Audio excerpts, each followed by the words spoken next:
In this video, we will discuss about hypertension or high blood pressure. The main goal is to find the underlying cause of this hypertension and to make the differential diagnosis. For that, let's first define hypertension.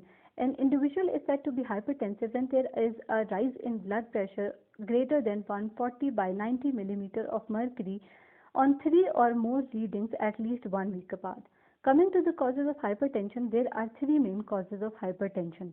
The first is renal, the second is adrenal, and the third one is drugs. Let's first discuss the renal causes of hypertension.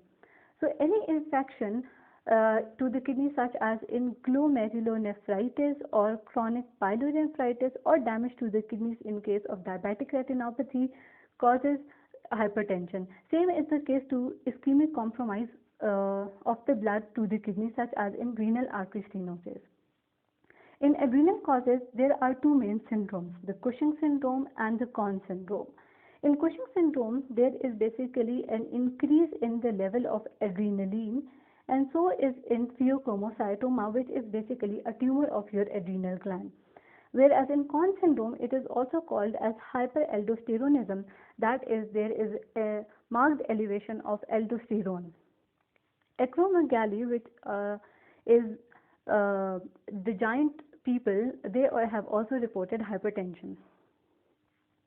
In drugs, the most important drug is basically the estrogen containing oral contraceptives, whereas glucocorticoids and monoamine oxidase are also one of the important reasons of hypertension.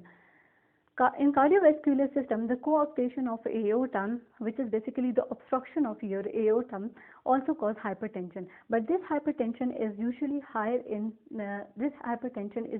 in your upper arms, whereas in lower arms there is reported to be a fall in the blood pressure.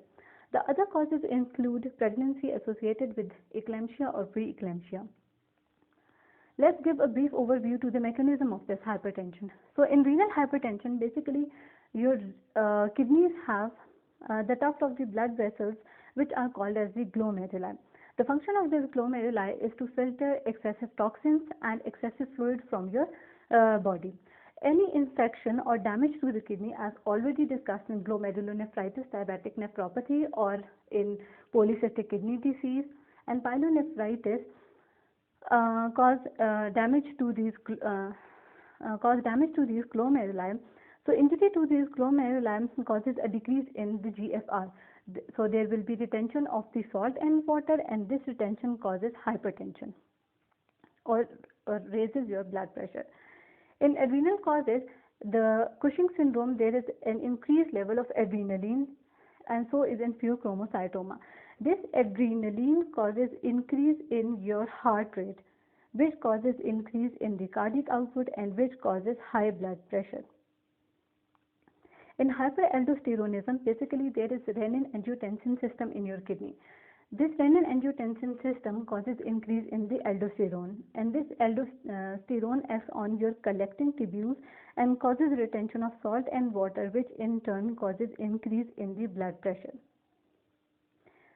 Coming to the mechanism of the drug, so basically the oral estrogen containing oral contraceptives stimulate the hepatic production of the renin precursor, which is called as the angiotensinogen.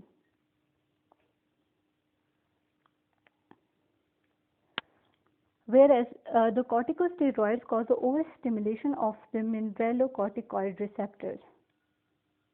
These mineralocorticoid receptors causes the sodium retention. Then in monoamine oxidase inhibitors, they cause increase in the level of monoamine oxidase. This monoamine oxidase